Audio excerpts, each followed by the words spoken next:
ನಮಸ್ಕಾರ, welcome back to the another video guys. ಇವಾಗ ಡೈರೆಕ್ಟಾಗಿ ವಿಷಯಕ್ಕೆ ಬರ್ತೀನಿ. ಈ ವಾರದ ಕಳಪೆ ಬಂದು ಯಾರಪ್ಪ ಅಂತ ಅಂದರೆ ಹನುಮಂತ ಅವರಾಗಿರ್ತಾರೆ. ಅದು ಕ್ಲಿಯರ್ ಆಗಿ ಪ್ರೊಮೋದಲ್ಲಿ ಮೆನ್ಷನ್ನ ಮಾಡಿದ್ದಾರೆ. 5 ಜನ ರೀಸನ್ನ ಕೊಟ್ಟಿದ್ದಾರೆ ಹನುಮಂತ ಅವ್ರದ್ದು ಒಂದು ವರ್ಸ್ಟ್ ಪರ್ಫಾರ್ಮೆನ್ಸ್ ಆಗಿತ್ತು ಅಂತ.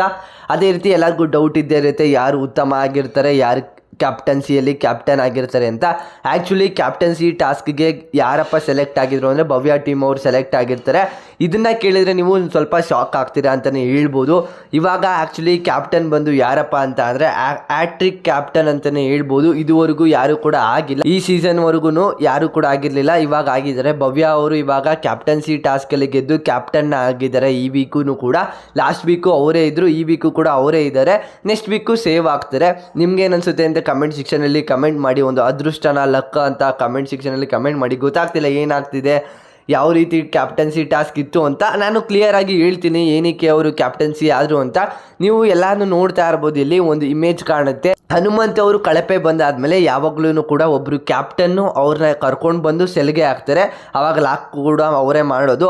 ಇದರಲ್ಲಿ ಕ್ಲಿಯರ್ ಆಗಿ ಗೊತ್ತಾಗ ಹನುಮಂತ್ ಅವ್ರ ಹಿಂದೆ ಭವ್ಯ ಗೌಡ ಅವರು ಇದ್ರು ಅಲ್ಲಿ. ಅದರಲ್ಲಿ ಪಿಕ್ಚರು ಕೂಡ ಈ ವಿಡಿಯೋದಲ್ಲಿ ಹಾಕಿದ್ದೀನಿ, ನೋಡ್ಕೊಳ್ಳಿ. ಅವರು ಇದ್ದಾಗ ಅವರೇ ಕ್ಯಾಪ್ಟನ್ ಆಗಿರ್ಬೋದು. ಏನಕ್ಕೆ ಅಂತ ಅಂದರೆ ಅವ್ರ ಹಿಂದೆ ಗೌತಮಿ ಇದ್ರು. ಗೌತಮಿ ಅವ್ರ ಟೀಮು ಆ್ಯಕ್ಚುಲಿ ಕ್ಯಾಪ್ಟನ್ಸಿ ಟಾಸ್ಕಿಗೆ ಸೆಲೆಕ್ಟ್ ಆಗಿರಲಿಲ್ಲ.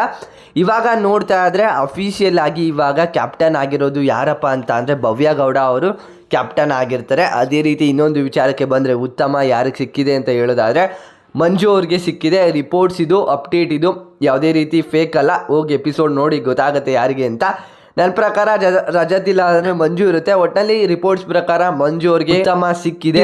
ಆ್ಯಕ್ಚುಲಿ ನಿಮ್ಮ ಪ್ರಕಾರ ಯಾರ್ಯಾರಿಗೆ ಯಾವ್ಯಾವ ಪ್ಲೇಸ್ ಸಿಗಬೇಕಿತ್ತು ಅಂತ ಕಮೆಂಟ್ ಸೆಕ್ಷನಲ್ಲಿ ಮರೆಯದಂತೆ ಕಮೆಂಟ್ ಮಾಡಿ. ಇದಿಷ್ಟು ಒಂದು ವಿಡಿಯೋ ಆಗಿರುತ್ತೆ.